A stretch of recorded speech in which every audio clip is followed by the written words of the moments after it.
have the answer to this question, Fernando. Hang on. I saw your question. What was the question? How long until Mercedes surpasses Jade? And so I'm looking at the cage match now.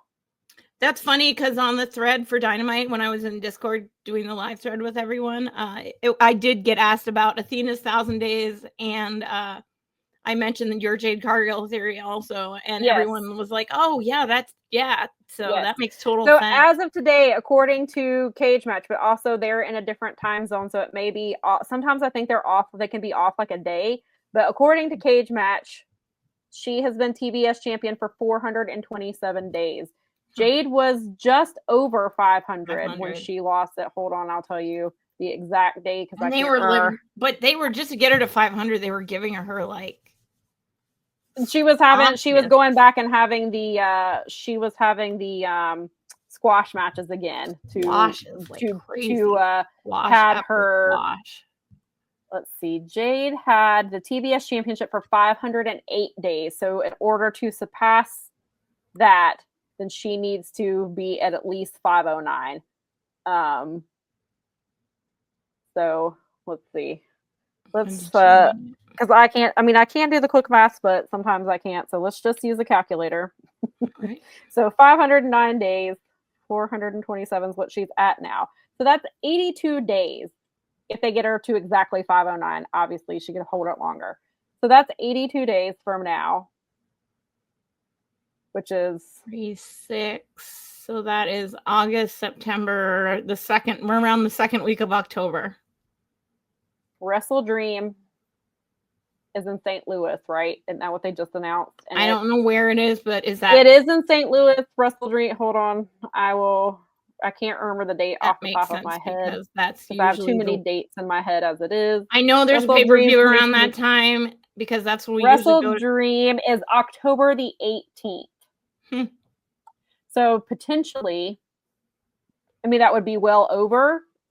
This is just we're not doing exact counting. Actually, let's do this. Hang on. When is 82 days from now? It is Friday, October the 17th. Oh, so the pay-per-view is the day after.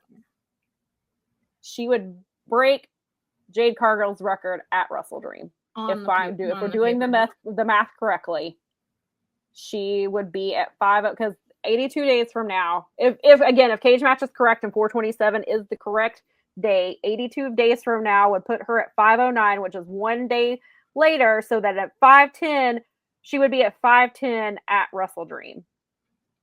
So that makes sense. She could potentially drop the TBS title at Wrestle Dream because she would be at 510 days. She'd be the longest reigning TBS champion at that point. And then it would just be AEW people now. Right. And keep that. Right. We like that anyway in our wrestling. We like our canon to be Yeah, so that could be what they do. They could potentially have her just hold the title until Wrestle Dream. I think that's totally reasonable. It makes a lot of sense. And once I ran it by a bunch of people, even like Paul was like, "Oh gosh, I didn't even think of that." He was like, "She's probably totally right." I was like, "Yeah, you got endorsed by Paul Fontaine." So Grandpa Des says that Sam might be onto something. Yes. So that's what we're gonna go with. I guess I can do make sure it's accurate and try to get that before. Before I tweet that out on the internet. Or I guess we could clip this conversation for people to return to. Oh yeah, there we go. So yeah, but if again, like I said, Cage Match can sometimes be like a day off depending on because of the time zone or whatever. But if that is correct, then yes, that would put 82 days would put her at 510 days. Which would be 2 days longer than Jade Cargill's reign, and it's on Wrestle Dream, so she could very easily lose that title at Wrestle Dream and beat surpass Jade 2 days earlier. So that is something to keep in mind for the way the booking happens in the next few months. Seriously. All right.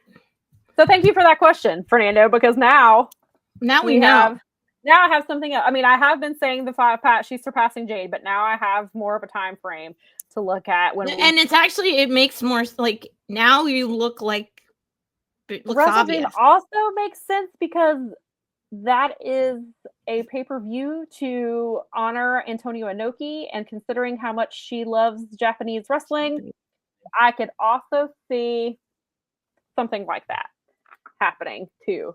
So I like it. That would be a really good place to drop it, is at a show that is in memory of Antonio Inoki, and having her someone who loves Japanese wrestling as much as she. I mean, let's not forget, prior to her injury, she was planning to move to Japan. Yeah, like that's right. She was taking classes, learning how to speak Japanese. She was she was looking for somewhere to live in Japan when she got injured, and so she stayed here to heal. So that would be a very appropriate place, I would say. Yeah, I like that. I mean, that makes a lot of sense. For all. But then again, I've made sense of lots of things, and then it's not played out that way. Yeah, who knows? I mean, we're only fantasy booking. It's fine.